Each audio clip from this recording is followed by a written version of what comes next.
Hey, good Thursday afternoon and happy spring. Thanks for joining us for 22 News at 4. I'm Nick Oresco.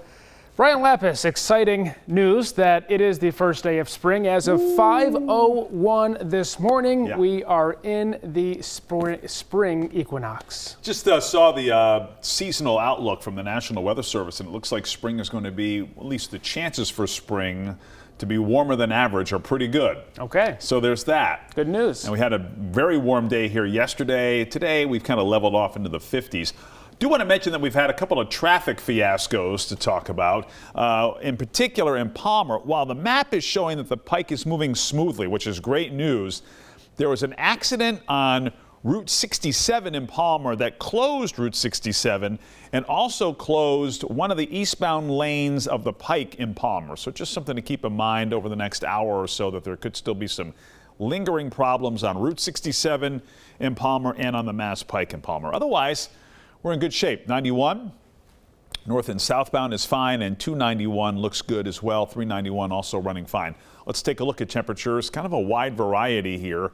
63 in Orange, but just down Route 2 in Greenfield, it's 53, 56 in Northampton, 60 in Springfield, and temperatures are in the low 60s right now in the Berkshires. I believe this is because we've had some pockets of sunshine arrive, and if you look closely here, you can see on the outskirts of the valley in eastern Hamden, Hampshire, and Franklin County were brighter, and in the valley itself we're a little bit grayer. So depending on who's getting the sunshine, it's a little bit warmer or a little bit cooler.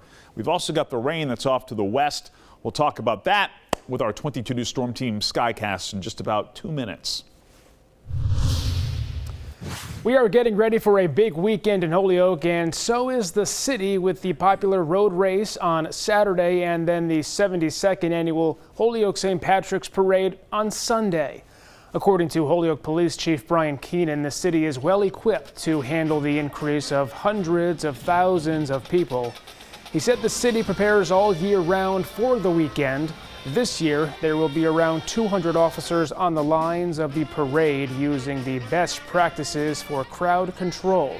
Keenan said do not bring backpacks and that police prefer open, accessible bags that they can see into to help keep everyone safe. And you can watch the parade right here on 22 News starting at noon Sunday.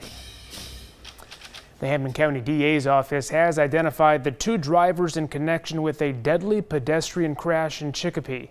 According to police, the drivers have been identified as 29-year-old Levanta Williams Jr. and 23-year-old Germeldo Lopez. The crash occurred on February 9th near Abbey Memorial Drive.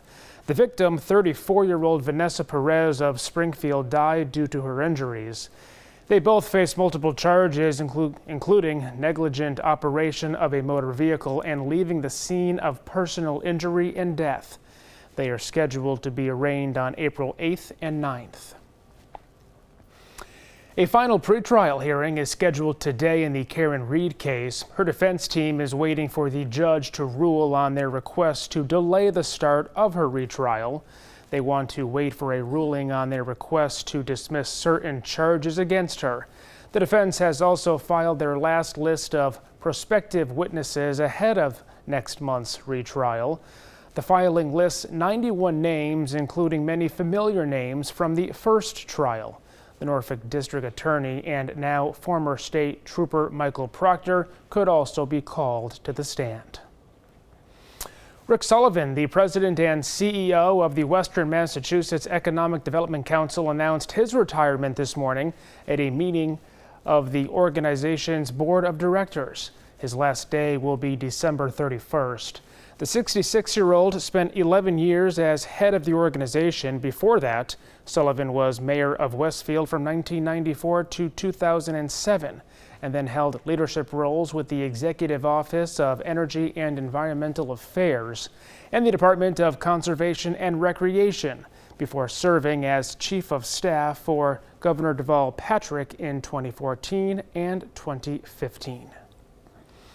Back now with meteorologist Brian Lapis. Dry right now, but we do have some rain on the way. Yeah, later on tonight we'll get some rain and maybe even a little bit of snowflake activity in the morning tomorrow. In the meantime, we've actually got a little bit of bonus sunshine. If you look closely here, you can see that there are some breaks in the clouds, especially on the fringes of the Pioneer Valley in western and eastern Hamden, Hampshire, and Franklin County. In fact, we had a little bit of sunshine earlier this afternoon here in Chicopee. Here's the rain off to the west, and it'll eventually get in here. I do want to mention that today, of course, the vernal equinox, and there's a great equinox program happening tonight, 6 o'clock at the Sunwheel. You can kind of see it here on our graphic. Sunwheel at UMass is located between McGurk Stadium and Rocky Hill Road. So anyway, great astronomy program, equinox program happening at 6 o'clock this evening at the Sunwheel. Temperatures will be in the 50s this afternoon, we expect, and should be a good evening. Not only is the Sunwheel program happening, but we've also got the UMass Minute Women Basketball team in the WNIT. They're playing at 6 o'clock, and there's always UMass dining for dinner. So multiple reasons to check out the Sunwheel this evening at UMass. Looking forward, 22 News Storm Team Skycast, 5 o'clock here this evening, mostly cloudy. Notice generally dry. There could be a few sprinkles or some spotty drizzle here through about 9 o'clock. And then after 9 is when the rain starts to come in. And it may take its time getting in here, so the bulk of this will happen overnight. And as the rain winds down early tomorrow morning, say 6 o'clock, we've got a couple of scattered snow showers over the Berkshires, but then things quickly clear out. And as we clear out early tomorrow afternoon, the wind will kick in. So we expect some gusts over 25 miles per hour here tomorrow afternoon with high temperatures of 48 to 52. We'll track the weekend's weather on 22 News at 5.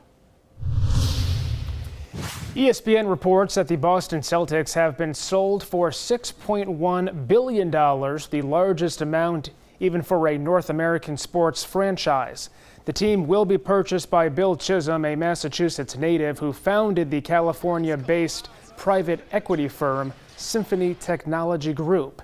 He grew up a Celtics fan in Georgetown, Massachusetts, and attended Dartmouth. The Celtics won their 18th NBA title, their first in 16 years last June, and they are a favorite to win it all again this season. If approved, the sale will go through this summer.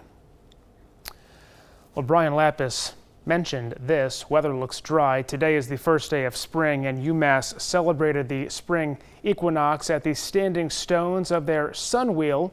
A university astronomer explained the design of the Sunwheel and compared it to ancient sites around the world.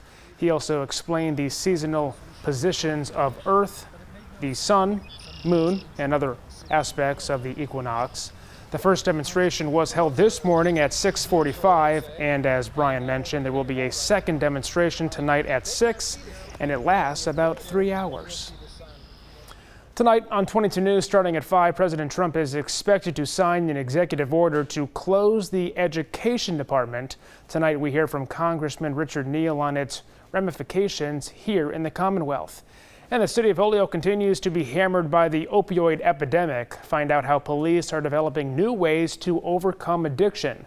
Plus, the Holyoke Colleens visited Blessed Sacrament School. We'll have a recap of today's visit ahead of the celebrations in the city this weekend. Brian? Traffic looks pretty good. I do want to mention the fact that there has been an accident on Route 67 in Palmer near the Mass Pike. And in fact, the Mass Pike had an eastbound lane closed because of that accident on Route 67. So while we're seeing no major problems here on the map, there may be some problems on the Mass Pike and on Route 67 in Palmer. Otherwise, 91 looks good, and the rest of the Pike seems to be moving smoothly as well. Rain overnight tonight. We'll let you know what that means for the morning commute with our 22 News Storm Team forecast.